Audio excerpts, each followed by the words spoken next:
चीन से बढ़ता आयात, भाई ऐसी क्यों खबर आ रही है भाई चीन से बढ़ता आयात? कभी तो हम देखते हैं कि चीन के सामान पर इंपोर्ट पे रोक लगाई जाती है कि हमारे इंडिया में ही, भारत में ये सब चीज़ें मैन्युफैक्चरिंग किया जाए। लेकिन ये क्या, चीन से बढ़ता आयात? भाई ऐसी कौन सी चीज़ें हैं जो चीन से मंगाई जा रही है, इंपोर्ट की जा रही है? काफ़ी सारी चीज़ें तो हम जो चीन से मंगाते थे उसको भी इंडिया में ही मैन्युफैक्चरिंग करना स्टार्ट कर दिया। लेकिन अब कौन सी चीज़ें हैं जो चीन से मंगाई जा रही है? क्या ये सही है चीन से मंगाना? और जब इतना ज़्यादा चीन और भारत के बीच में इतना ज़्यादा विवाद होता रहता है तो ज़रूरत थोड़ी है कि इन सब यहाँ इस देश से और भी चीज़ें जो है वो मंगाई जाए, बंद कर देना चाहिए। तो इन सब सवालों के जवाब इस वीडियो में मिलेंगे कि भई हम चीन से ऐसी कौन सी चीज़ें मंगा रहे हैं और अपना जो आयात है वो चीन से बंद क्यों नहीं कर देते, और अभी तक हम चीन से इस तरीके की चीज़ें मंगा क्यों नहीं, क्यों अभी हम डिपेंड है क्या चीन पर? चलो तो इसके बारे में बात करते हैं। जो चीन और व्यापार, जो चीन है और जो भारत है, दोनों ही एशिया की एक सबसे महत्वपूर्ण महाशक्ति है। दोनों की पॉपुलेशन काफ़ी अच्छी है और दोनों ही मैन्युफैक्चरिंग, चीन जो है वो काफ़ी एक मैन्युफैक्चरिंग हब है और जो भारत है वो उस मैन्युफैक्चरिंग हब की तरफ अब जा रहा है। पहले जो भारत ने इतना ज़्यादा जब इंडिपेंडेंस हुआ और जब हम अपने डेवलपमेंट की तरफ ध्यान देने लगे तो हम जो भारत ने इतना ज़्यादा मैन्युफैक्चरिंग के ऊपर ध्यान नहीं दिया था, दूसरी कंट्री से चीज़ें मंगाने। लेकिन अब जो है मेक इन इंडिया स्कीम के द्वारा ये सब चीज़ें चलाई जा रही हैं कि जो भारत है ज़्यादातर दूसरी कंट्री से मंगाने की जगह अपने भारत में ही इन सब चीज़ों को मैन्युफैक्चर किया जाएगा, बनाया जाएगा, जिससे हमारी दूसरी कंट्रीज़ के ऊपर डिपेंडेंसी कम हो जाए। तो अब ये पूरी तरीके से मैन्युफैक्चरिंग जो भारत हब नहीं बना है तो उसकी तरफ हमारा जो है कदम बढ़ाया जा रहा है। तो इसमें देखा जा रहा है कि इन दोनों के बीच में जो सीमा विवाद लेकर भारत के बीच में और भारत और चाइना के बीच में जो दबाव है उस हिसाब से चलते रहते हैं। अब दुनिया की इतनी आबादी वाले देशों के बीच व्यापार की संभावनाएं तो बहुत ही विशाल होगी भाई। इतनी ज़्यादा पॉपुलेशन वाले देश है तो इनके बीच में व्यापार तो ऑटोमेटिकली संभव ही होगा। तो पूर्वी लद्दाख में सीमाओं पर दोनों देशों के बीच में जो है आमने सामने विवाद चलता रहता है और अभी अरुणाचल के टाइम पे भी, अरुणाचल पर भी चीन ने अब उनके कुछ स्थानों के नाम जो परिवर्तन किए, इसके बावजूद भी इन दोनों के बीच में विवाद जो है, तनाव की स्थिति मौजूद रहती है। लेकिन अगर पिछले साल के हिसाब से कंपेरिजन किया जाए तो 2023 से 24 के वित्तीय वर्ष में जानकारी ये बताती है कि 90% लैपटॉप और पर्सनल कंप्यूटर्स चीन से आयात जो होकर भारत आए। तो इनकी जो परसेंटेज थी पिछले साल से अगर नवंबर से कंपैरिजन किया जाए तो 89% थी, लेकिन इसकी परसेंटेज बढ़कर 90% जो है हो गई। और भारत में ये कहा जाता है कि भारत में बिकने वाला 10 में से 9 लैपटॉप जो है वो चाइना से ही आयात होते हैं। तो दूसरी तरफ काफ़ी इस टाइम से कुछ ऐसी बातें कही जाती है, बीच बीच में कुछ ऐसी चीज़ें हो जाती है जिसमें चीन से जो आयात है वो एकदम बंद कर दिया जाता है, चीन की बनाई हुई वस्तुओं को भारत में इस्तेमाल करने के लिए बंद किया जाता है। और दूसरी तरफ केंद्र सरकार भी चीन पर आयात निर्भरता कम करने के जो प्रयास है वो करती रहती है और अंकुश लगाने का काम जो है करता रहता है। चीन की बढ़ती मनमानी के चलते उसे झटका देना भी कूटनीति का हिस्सा है। भाई अगर पूरी तरीके से हम डिपेंडेंस हो जाएंगे तो चीन भी भाई हमने आप मतलब भारत को अपने ऊपर डिपेंडेंस समझेगी। तो इस तरीके की चीज़ें जो बीच में इनकी चीज़ों पर रोक लगाना, इसका मतलब ये है कि वो इन चीज़ को ये भी दर्शाता है कि हम उनके ऊपर पूरी तरीके से डिपेंड नहीं है, हम उनके ऊपर डिपेंड नहीं है और हम अपनी ही मैन्युफैक्चरिंग जो है भारत में भी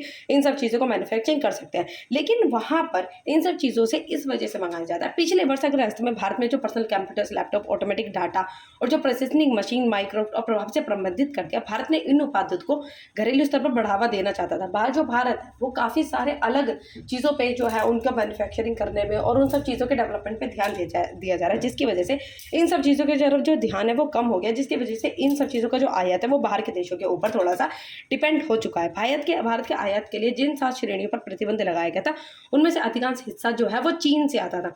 अंकुश लगाने के पीछे वैसे तो कई कारण थे, लेकिन जो सुरक्षा निश्चित करना भी एक बहुत बड़ा कारण माना जाता है। और बाहर से चीन से इन सब चीज़ों के उद्योगों को और इन सब चीज़ों को मंगाना वो इस वजह से क्योंकि वहाँ की पॉपुलेशन भारत से और भी ज़्यादा हाई है और भारत से वहाँ से ये सब चीज़ें मंगाना वो थोड़े से एक कम दाम में पड़ जाते हैं, क्योंकि उनकी जो कंट्रीज़ है वो ज़्यादातर मैन्युफैक्चरिंग और नॉर्मल डे टू डे की चीज़ों पर काफ़ी ज़्यादा जो है टाइम लगाती है और वहाँ पर इन सब चीज़ों पर बहुत ज़्यादा ध्यान दिया जाता है और वहाँ पर इन सब चीज़ों का बहुत ज़्यादा कलेक्शन है, जिसकी वजह से भारत में जब ये चीज़ें आयात की जाती है तो इनका जो रेट है वो हमें थोड़े से सस्ते दामों पर ये चीज़ें मिल जाती है। इसकी वजह से इनका जो आयात है बाहर से किया जाता है, चीन से किया जाता है।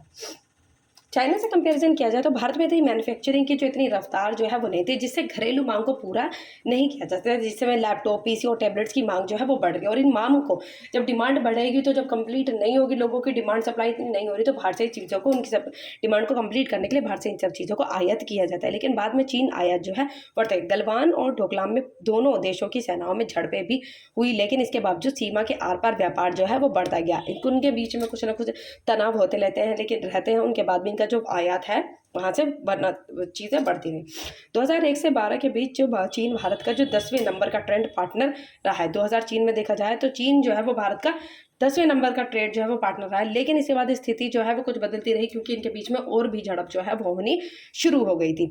यह सवाल है कि भाई इन सब चीज़ों के बाद भी, अब हमारा क्वेश्चन आता है कि इतनी सब झड़प होने के बाद भी जो हमारा जो आयात है वो चीन से कम क्यों नहीं हो रहा है? क्यों? क्योंकि वो इस वजह से, क्योंकि दरअसल चीन से जो हम आयात करते हैं वो कच्चा माल ही नहीं लेकिन फिनिशिंग प्रोडक्ट्स भी चीन से मंगाए जाते हैं, वहाँ से बने बनाए चीज़ें मंगाए जाते हैं। जैसे जो हम कोई चीज़ पूरी यहाँ बना रहे हैं तो उनके जो छोटे छोटे मैन्युफैक्चरिंग उन करने की जो कच्चा मटेरियल रॉ मटेरियल जो होता है वो कहाँ से, बाहर से मंगाया जाता है, और उसकी वजह से क्या हो जाता है वो उन सब चीज़ों से जो वहाँ पर मंगाए जाते हैं वो चीज़ें सस्ते दाम पर मिल जाती है।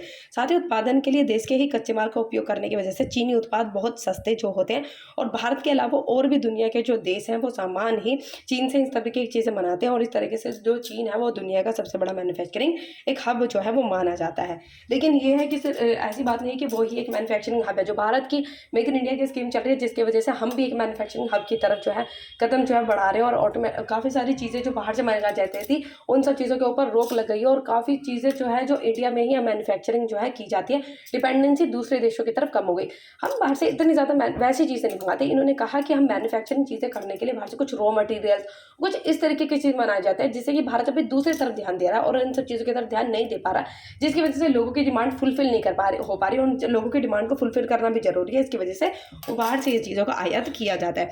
तो हमारा पूरा ध्यान उद्योग जैसा डिफेंस ऑटोमोबाइल तक ही सीमित है। तो भारत का जो ध्यान है वो ज़्यादातर पूरा ध्यान इन सब चीज़ों, भारत की उत्पादित वस्तुओं की लागत जो बढ़ जाती है और उनका ध्यान पूरी तरह डिफेंस ऑटोमोबाइल तक सीमित है, जबकि रोज़मर्रा की चीज़ों का उत्पादन बढ़ाने के लिए हमें ज़्यादा ध्यान नहीं देते। रोज़मर्रा की चीज़ों के ऊपर अभी ज़्यादा ध्यान दे नहीं जा रहा, और इस जो चीन है वहाँ के चीनी स्कूली बच्चों से लेकर गृहिणियों तक इस्तेमाल किए जाने वाले उत्पादकों पे अच्छी तरीके से ध्यान दिया जाता है, मैन्युफैक्चरिंग की जाती है। तो वहाँ पर ही इन सब चीज़ों का बहुत ज़्यादा प्रोडक्शन जो है वो होता है, जिसकी वजह से काफ़ी कंट्रीज वहाँ से चीज़ें मंगाती हैं। और जो भारतीय चीज़ बाहर इन सब चीज़ों से भरा पड़ा है, चीन का मुकाबला करने के लिए हम मैन्युफैक्चरिंग से में बहुत ध्यान देना होगा, मैन्युफैक्चरिंग में बहुत ध्यान हम लोगों को देना पड़ेगा, जिसकी वजह से हम एक मैन्युफैक्चरिंग हब बन जाएंगे। अन्यथा व्यापार असंतुलन बढ़ता चला जाएगा और केंद्र सरकार को सतर्कता से काम लेना होगा। तो ज़्यादा ज़रूरी है कि डे टू डे की चीज़ों पर भी ज़्यादातर ध्यान दिया जाए, जिससे कि कंट्री जो है वो इन सब चीज़ों की डिपेंडेंसी की जगह एक मैन्युफैक्चरिंग हब बन जाए। जो इतना भी आयात जो चीन से किया जाता है उस आयात को भी यहाँ पर बंद कर दिया जाए, जिसकी वजह से जो थोड़ी भी डिपेंडेंसी हो रही है दूसरे देशों की तरफ वो कम हो जाए। लेकिन थोड़ा बहुत तो फ्लो जो है कंटिन्यूसली व्यापार तो चलता है, यहाँ से भी कुछ ना कुछ इंपोर्ट एक्सपोर्ट तो चीज़ों का होता ही रहता है, थोड़ी बहुत तो डिपेंडेंसी होती रहती है। लेकिन ध्यान जो है वो केंद्र सरकार का यही है कि इन सब चीज़ों की तरफ भी थोड़ा सा जो डिपेंडेंसी इतनी भी है उसको भी कम किया जाए, जिससे कि हम जो मैन्युफैक्चरिंग जो चीज़ें जो बाहर से मंगाई जा रही है उसका मैन्युफैक्चरिंग इंडिया में ही किया जाए। ओके।